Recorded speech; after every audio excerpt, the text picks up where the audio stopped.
The Bible says, "Be still and know that I am God." Maging payapa ka at kilalanin mo ako pa rin na iyong Diyos. Now, continue to pray for Israel. Kasulukuyan silang ginigera ng Iran, pero ano man ang tangka ng bansang Iran para sila ay talunin. Parang mga, ano ba tawag ito? Parang mga wato silang ang panlaban nila na pumuputok sa kawalan. Nobody can defeat Israel. Wala pang bansa na pwedeng tumalo sa bayan ng Diyos. Yung pong pagtatagumpay nila sa lahat ng digmaan sa ngayon ay bunga pa rin ang pag-iingat ng Diyos sa kanilang buhay. Sabi rin sa panalangin, yung mga kapatid natin sa Saudi Arabia at sa Middle East na kasalukuyang binabaha naman. And by the way, trivia, alam niyo po ba kung nasaan ang fastest growing Christian church ngayon? Nasa bansang Iran. Nasa Iran ang napakabilis lumaganap na iglesia ng Panginoon. I mean, Christian na mga tunay, na mga nakatago lang sa ilalim ng mga kuweba-kuweba, mga tagong lugar kasi hindi sila pwedeng lumantad. But the fastest growing church now is in the land of Iran. So, sila ho ay talagang buhay ang kapalit. Pag nalaman kang Kristiyano, tayo naman ho ay nasa maraming bansa. Amen? Super laya natin na pwede kang magdala ng Bible kahit saan. Pwede kang magbasa ng Bible, pwede kang mag-pray. Pwede kang magdala sa church openly, kagaya nito. Pero doon ho, napakalaking kasalanan magdala ka na ng Biblia. So, think of how precious na meron tayo na kalayaan. Yung kalayaan na mabuhay na may takot sa Diyos, malayang magpahayag ng panampalataya. So, tayo natin tumayo, buksan natin ang Bible. Joel, chapter 1. verse 17. Joel chapter 1, verse 17. And I'd like to challenge us na hindi lang po tayo matutong mag-attend sa church. Let's go higher. Hindi lang mag-attend sa church, magiging bahagi ka ng gawain ng church. Amen? At magiging kang bahagi o instrumento ng Diyos sa kaligtasan ng mga tao. Hindi lang sa ating lugar, sa ibang lugar. And you and I should be mission-minded. And from today, henceforth, we will discuss more on missions. So basahin po natin ang aklat ng Joel 1 verse 17. Ready? Nang malakas, begin.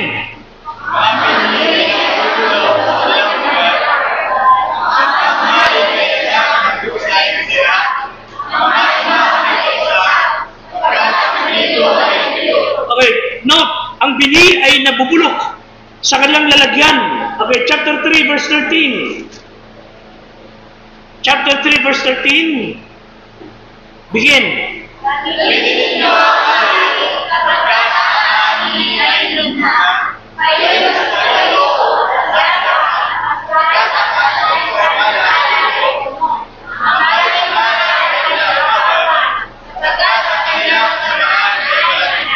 O, tinawin natin sa 117 ng English. Sa 117. Okay, listen. The seed is rotten under the clods. Yung bini ay bulok. Pagkatapos natin magsipo. Pagpulay ng Ama ang kanyang salita, sa pangalan ni Kristo ang ating Diyos at tagapagligtas. How to avoid spoiling. Paano tayo makaiiwas na maging spoiled brat? Paano tayo matututong mabuhay nang hindi miserable? Today, listen, pag hindi ka nalagay sa tamang landas, mabubulo ka para kang prutas o binhi na sinasabi ng Bible. Your life will be miserable. Young people, kids, adult, pag hindi tayo nabuhay ng ayon sa kalooban ng Diyos at hindi tayo nakinig sa sinasabi ng Biblia, you will live a miserable life kahit ikaw ay Kristiyano. You will live a life that is spoiled or rotten. Di ba tayo may mga madalas tayo binabanggit, kasi spoiled yan. Yung bata kaya ganyan kasi spoiled yan. You know, bakit natutunan ng Pilipino magsalita ng ganon? And every time they see a son or a daughter o a child na pasaway, na talagang lagi lang kumukonsumin ng magulang niya, kasi spoiled yan. You know why?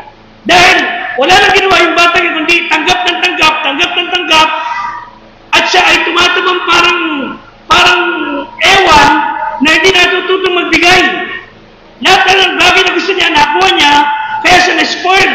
Etong bini, prutas, kaya namubulok, they receive all the nutrients, pero hindi nagamit yung kanyang purpose. Ang prutas dapat kinain. So ngayong umaga, tulungan tayo ng Diyos. Hindi lang tayo maging spoiled brat sa ating mga tahanan. Hindi tayo maging spoiled na Kristiyano. Hindi tayo maging spoiled na mga anak. Kundi huwag tayo matutong sumuway. Huwag tayo magiging pasaway sa harapan ng Diyos. Ang spoiled brat are the ones who receives and receives but never gives. At ang Bible po nagsabi na mayroong mga paraan bakit ang prutas o ang bini ay nabubulok o rotten. Bakit na wawalan siya ng purpose? Una, ang bini o ang prutas ay nabubulok if they're not planted.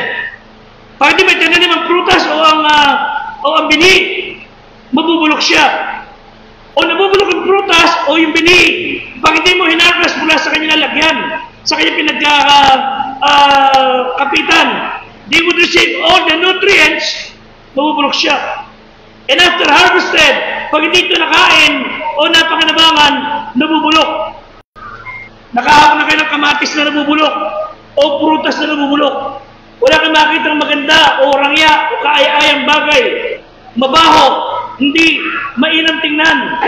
Nabubulok yung mga bagay niyang prutas pag di nakain. Therefore, kapag hindi tanimin, kapag hindi inani na maayos, kapag hindi ito kinain, ang prutas ay mabubulok.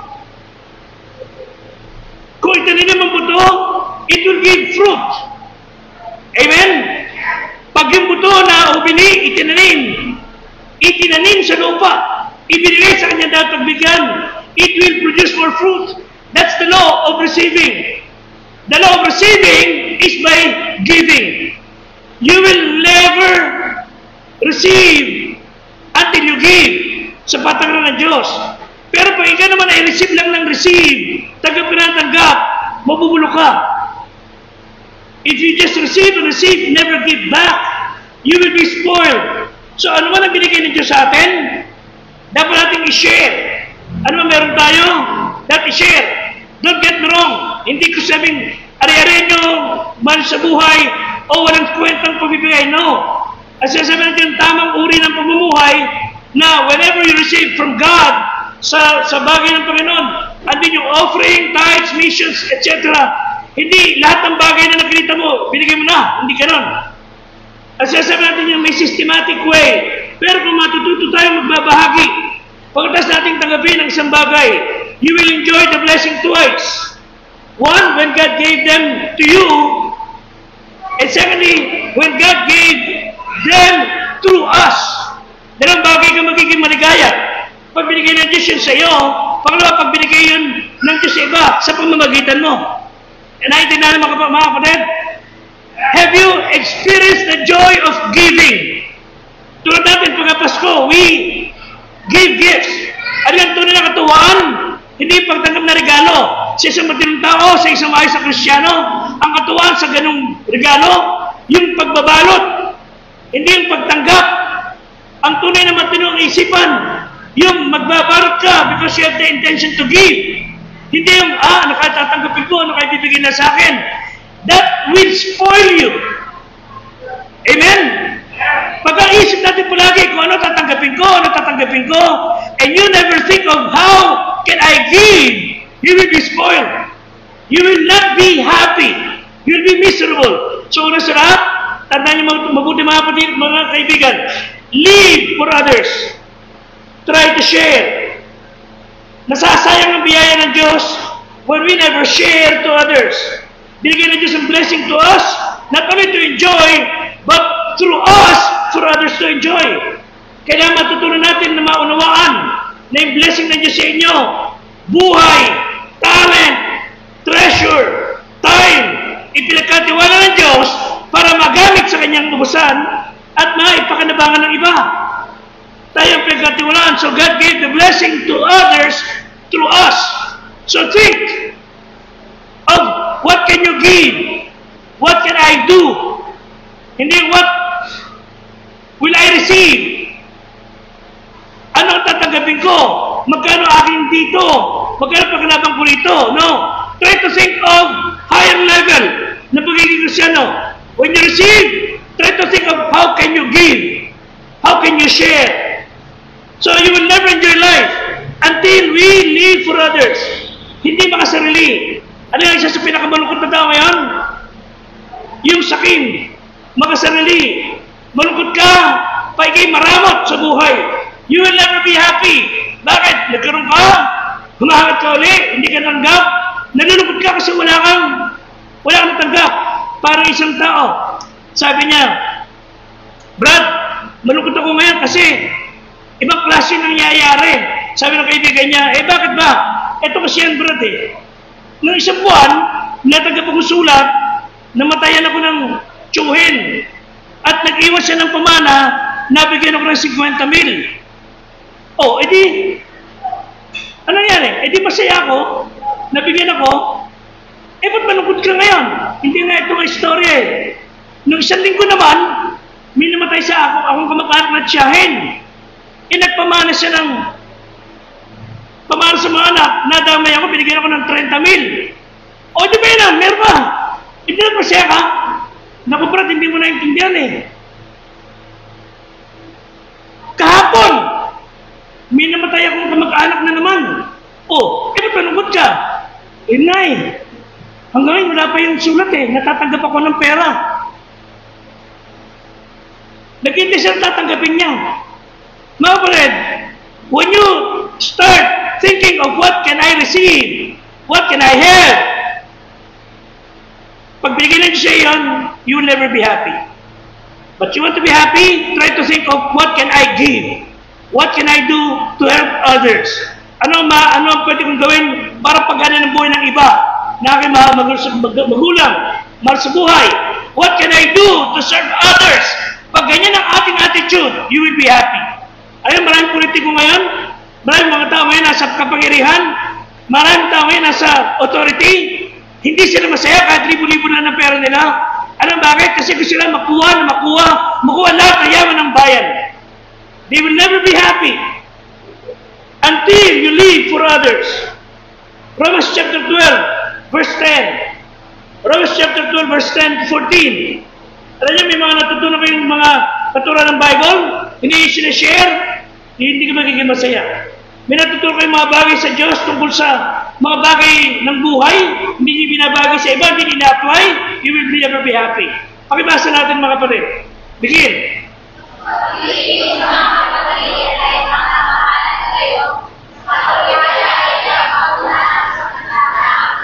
Okay, tingnan niya. If you are to be competitive, kung tayo magiging competitive sa ating kapwa, makapagkompetensya ka, makapag-unang ka sa paggawa ng mabuti. Amen? Hindi yung makikipag-unang ka para magisikat ka, you make your way on the top, kahit na manira, basta ikaw nasa on top, sikat ka, mga kapatid, wala pong katuwaan ang ganung tao. They will never be happy. Ano po sa 11? Basa. Huwag. Amen? Okay, next. Magalak sa pag-asa. Magmatiisin sa kapigatian.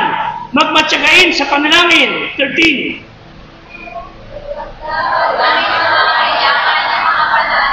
Maging mapagpatuloy. 14. Pagpalayan niyo ang mga sa inyo nagsisiusig. Pagpalayan niyo at huwag ninyong sumpain. Ibig sabihin, that is how you should live for others.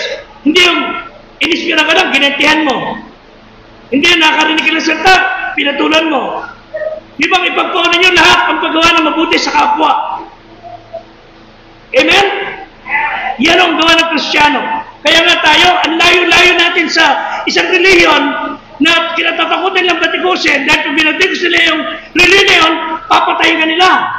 Ngayon, ba't yung Kristiyano? Wala na ginawa kasi sila batikusin, murahin, pinapatay na. Ni wala kang nakitang gumagawa ng ganting karasan halos. Bakit to? Kasi ang tinuro ni Kristo ay paggawa din ng mabuti. Hindi kailangan tinuro ni Kristo na ngipin sa ngipin, mata sa mata.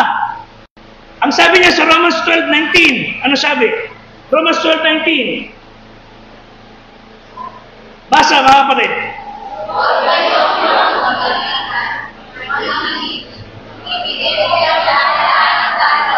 Oh, you can make it louder, mga kapatid.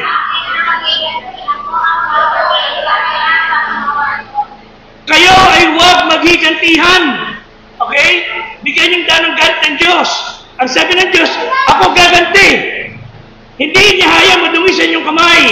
Hindi niya hayang na kayo ay magdusa o maparusahan. Siya gaganti para sa inyo.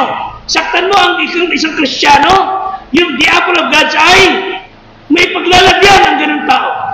Hindi kayo dapat gumanti sa kanila. Of course, may legal way, pero hindi kayo dapat gumanti ng mata sa mata, ngipin sa ngipin. Bakit to? Ang Diyos ang gaganti para sa inyo. Amen? Pero, kung tayo mga Kristiyano, will never participate. Hindi ba lang kayo mag-amen? Hindi ba lang tayo magbasa ng malakas ng Biblia?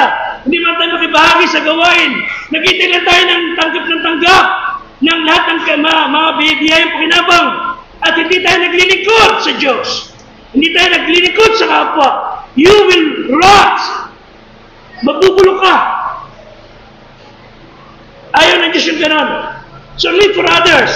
Try to share. Masyado may kanyang buhay para tayo tanggap na lang ng tanggap, receive na receive, and never gives. Sabi ni isa, pastor, nabibigay ko. Wala naman ako. Anong wala ka? Wala kang bibig para magsalita? Wala kang bibig para mag-share mabuting balita? Anong wala ka? You don't have time to go to church? Amen? You have time to go to church. Wala ka sakit, nakakalakad ka. Every Sunday, you go to church, magsama ka ng tao. That's how you give. You give your time. Amen? Pastor, wala kasi kung may bibigay. You can give your faithfulness. You can give your sincerity. You can give your seriousness. Kung meron kang time sa barkada, sa inuman, sa lahat ng bagay, you ought to have your time para sa Diyos. That's how it is. Kung talaga gusto natin mabuhay na may katinuan. Sabi ng Panginoon, hindi tamad sa paglilingkod. God never intended for us to live na nakafocus ka lang sa sarili mo at mabubuhay ka para sa sarili mo. Think of others. Think of what you can do to help others. Sino yan? Somebody outside yourself. Kapatid, kuya, ate, nanay, tatay, lolo, lola, friends. Akayin natin sila. At kahit sila walang pakailam sa malasakit ninyo, gawin niyo pa rin lahat ng bagay. Why? You are doing it for God. Colossians 3:17. Ito sabi ng Bible. Pag ang bagay ginagawa mo, Colossians 3:17, bagay ginagawa mo para sa Panginoon, hindi ka mag-aasa na pasalamatan kanila. Basta mga kapatid.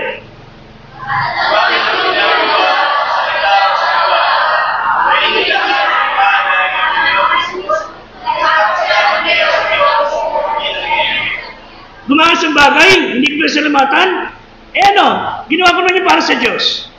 Amen?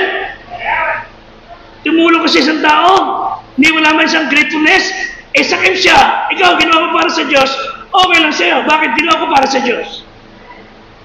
Pagkagawa ka ng bagay para sa kapwa mo, never ever think na magpasalamat sa sa'yo in return. Dahil ang anak ng Diablo, hindi magiging magpasalamat. But you will do everything para sa Panginoon, alang-alang sa Diyos. Amen? Kung yan ang katwiran, lahat ng gagawin ng mga tao, ng mga politiko, walang mga kurakot sa ating pamahalaan. Walang mga ganit sa ating mga tahanan. Lahat ng bagay gagawin ko para sa Diyos. Verse 23, ano sabi ng Bible? Ay basa.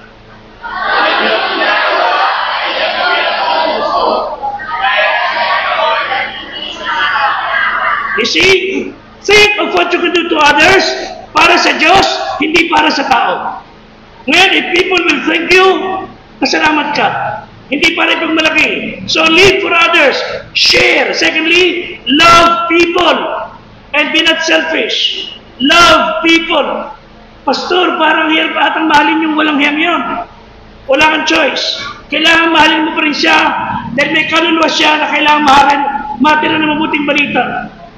Decide to give and be a channel. Maging daluyan tayo.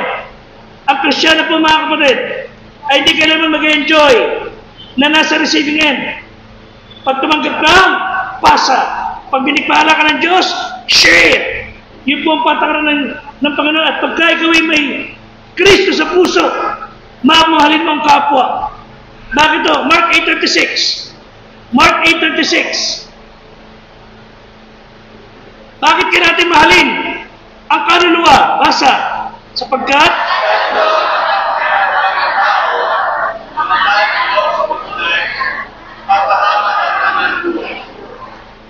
ano mapapakinabang ng tao?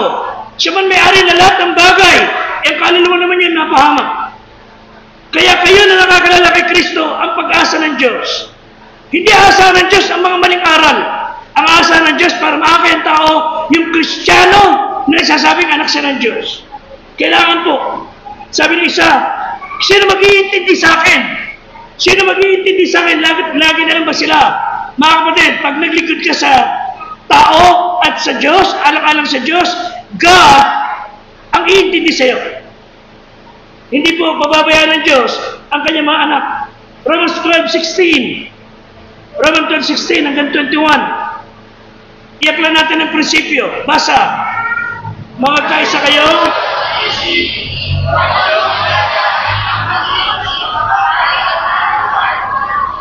Kaya makiayo kayo sa mga bagay na may kapakambabaan.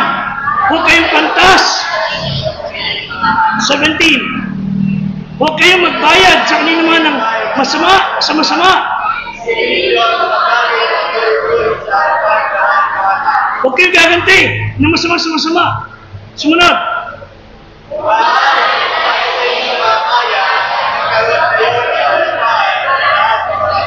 Huwag niyong tinutudyo, huwag niyong inaasar, huwag niyong pinapromoke. Hanggat maaari, live peaceably among men. Hanggat maaari, sikapin niyo mabuhay kayo na may kapayapaan sa lahat. Maging tahimik ang paligid. Hindi kayo simula ng gulo. Hindi kayo simula ng sakit ng ulo. Hindi kayo simula ng away. Huwag ganon. Maging mapayapa ang lahat ng bagay. Maging peaceful. Yun ang gawin natin mga Kristiyano. Next. Huwag kayong maghigantihan. Basa, kundi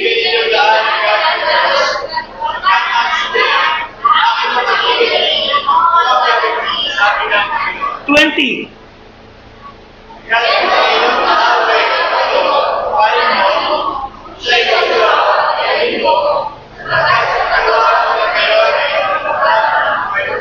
Okay, you want to take vengeance? Gawa mo na buti. Gawa mo na maganda. Yun ang paraan ng paghiganti na magagawa nyo. 21.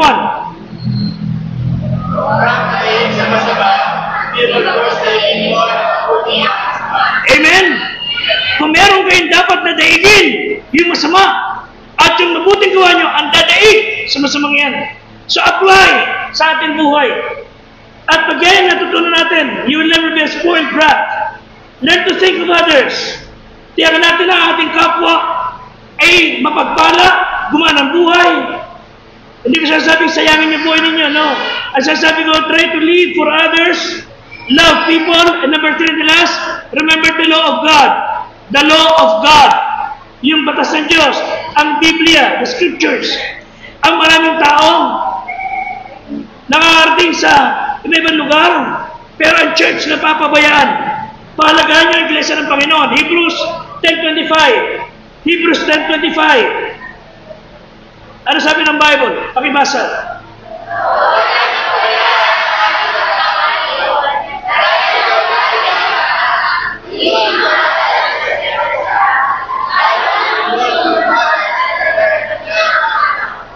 Huwag niya ating pabayaan ang ating pagkakatipon.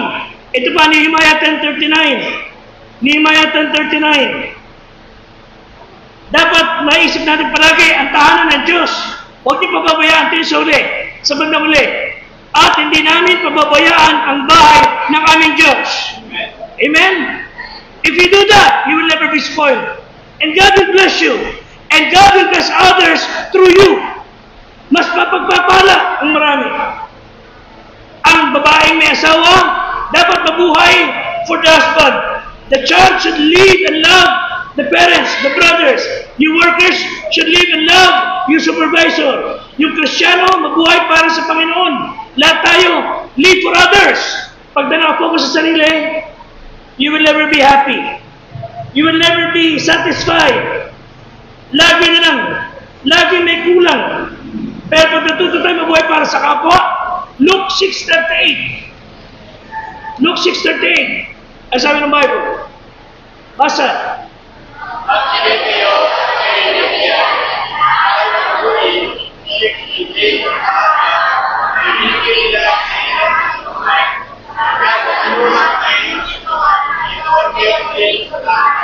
So, how much do you receive? Kung gano'n tinatanggap ninyo, baka yun ang sukat na binigay nyo. Kung ano yung binigay nyo sukat, yun ang ibibigay din sa inyo. So, how much time do you give for God? Gano'n kalaki binibigay nyo sa Panginoon? Finances, time, treasure, whatever. So, kung ano binigay nyo sa Diyos, hindi na bibigay sa inyo. Kung ano ang ginawa nyo time, malasakit, yun din ang gagantiin sa inyo. So, you choose. 2 Corinthians 9:7. 2 Corinthians 9:7. Okay, pakibasa.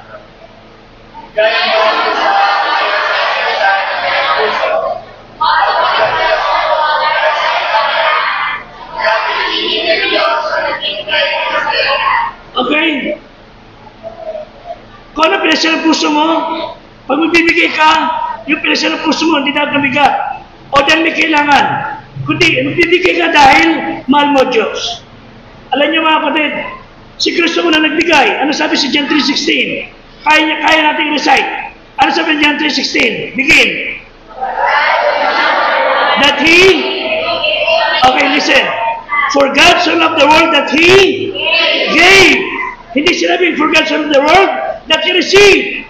God so loved the world that He gave. Ang Diyos nagbigay. Kung siya nagbigay, makapahinga sa lahat, God is enabling us to give. And then when you give, you will receive. Subukan niyo patakaran ng Diyos. Now let me show you 2 videos.